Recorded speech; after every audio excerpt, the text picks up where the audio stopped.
So qbanaa is the Irish pronunciation for how you'd say like a Cuban. So they pronounce it like if it was spelled a Q instead of like a C. So in Cuba you'd say una cubana, C. But in Ireland you'd say a Cuban. And it sounds like Q. So it's kind of like mixing both my heritages. Well, I don't have any Irish blood, but I was born in Ireland. I was raised in Ireland in a Cuban household, so I don't really know where I'm from. But it's kind of like mixing those two countries together into that spelling. I think more for myself. I make music for myself and what I would like to hear, but in terms of like how I perform it and how I'd visualize it and how I would make it into a visual piece that people could watch, whether it be like a music video or visuals or like a live performance, like that's for the people. Do you know what I mean? And I love creating like a show for people, you know, something nice to look at or like maybe uncomfortable at times as well. Like to be uncomfortable, to feel uncomfortable. Yeah. You enjoy that feeling? Yeah, I love that feeling. Like I think my next EP that I'm releasing, Elisa, visually I really want to tap into like more surrealism and like kind of weird things that you wouldn't really expect, you know, in certain scenarios or things that like make you really think about the meaning behind the song, you know, because a lot of the lyrics that I write are very dark and about my life experiences and relationships and trauma and sexuality and all that kind of stuff, but I always like contrast it with like maybe a different tone of melody or like instrumentation and different vibe. It's kind of like happy melody contrasted with like sad lyrics, do you know what I mean? But then the visual piece of that kind of like ties it all in together. Yeah. You know, a lot of people don't listen to the lyrics when they first hear a song, you know, but it's when you like listen to it a couple times, and I love that about songs.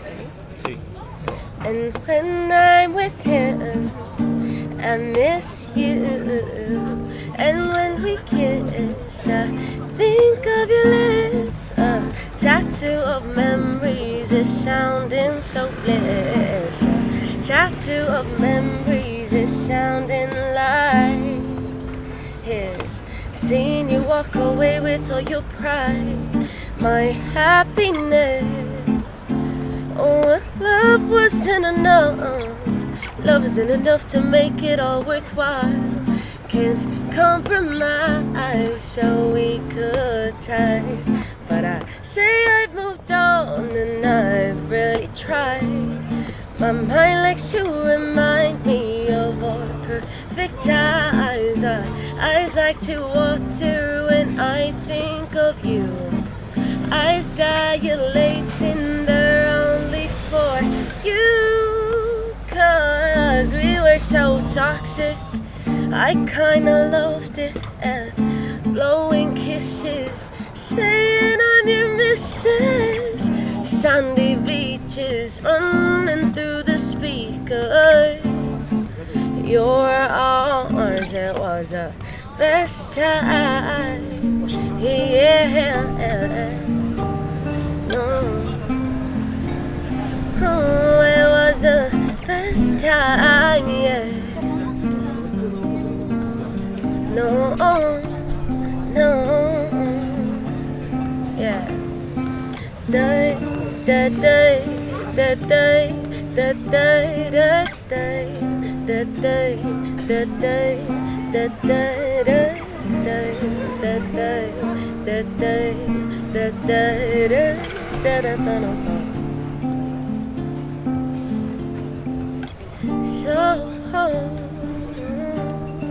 So I guess this is goodbye.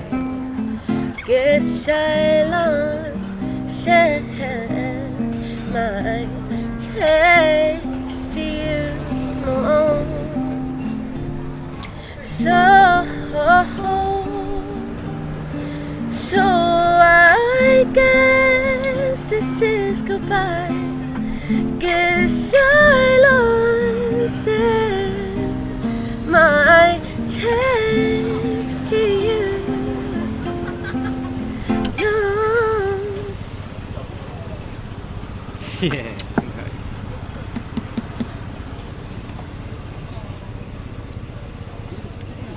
Je suis qbanaa. Even like watching The Little Mermaid and how she sang and how she performed, like I always just wanted to be like that, you know what I mean?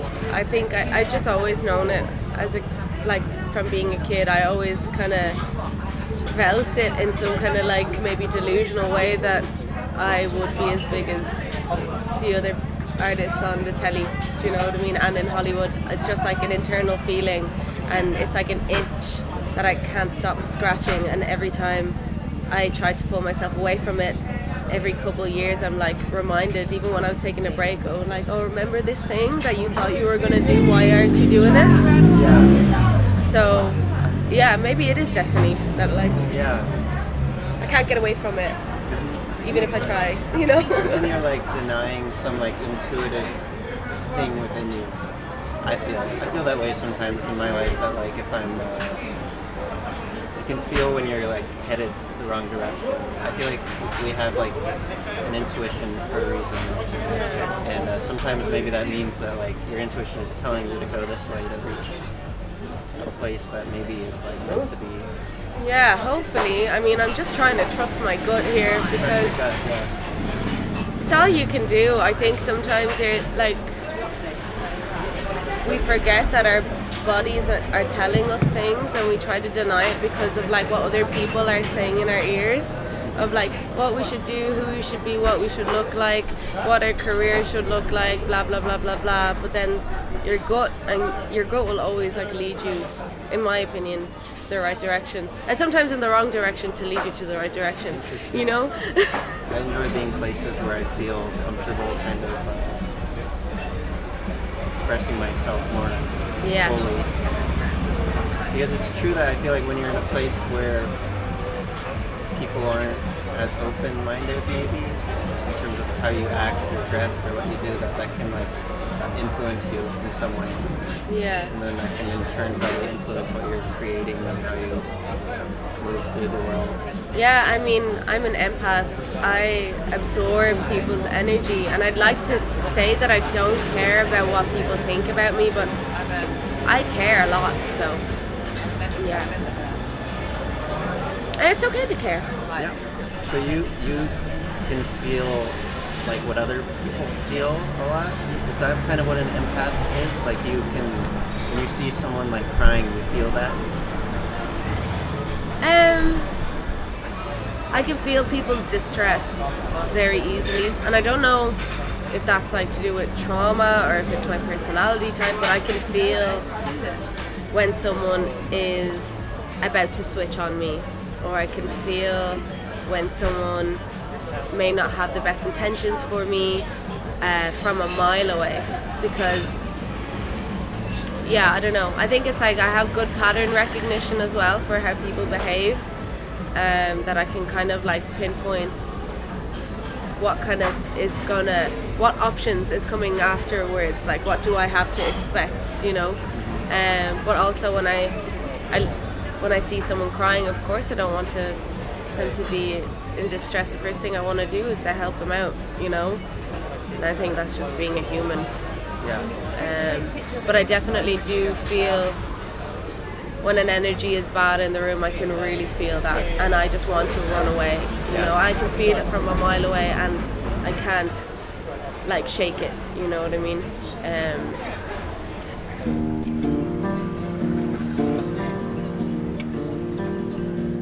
No, no, no, no, no, no, no.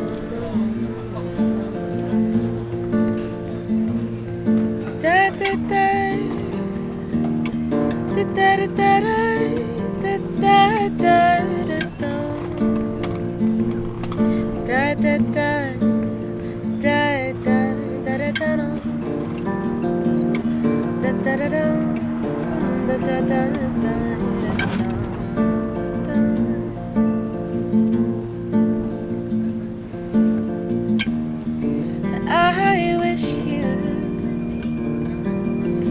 wouldn't call it off. No. 'Cause maybe then I miss you. Instead I'm running so far away. Run far away. And to get out of that headspace. No, you call me when I'm happy. Just when my walls tearing down again. Ooh, ooh, ooh,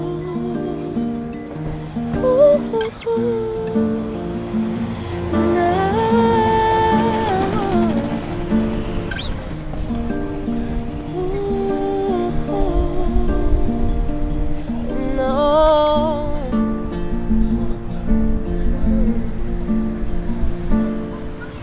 You know, always have a place in my heart.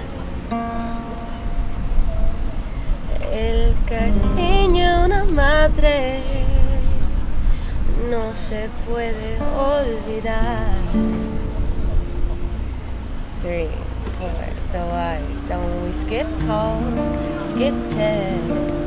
I don't wanna hear about the silent air, a mother's caress. I just want you to know I love you, and even from afar, I'd fight all your demons in the liffey, yeah. Even from afar, even if you think that demon is me. No, demon is me. No, no, no, no.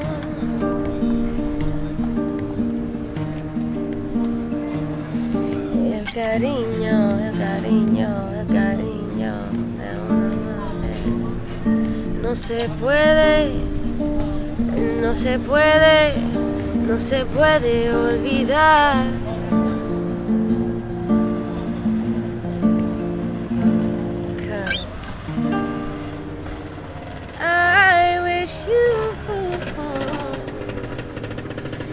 Would never call it off. No, oh yeah. 'Cause baby, then I miss you.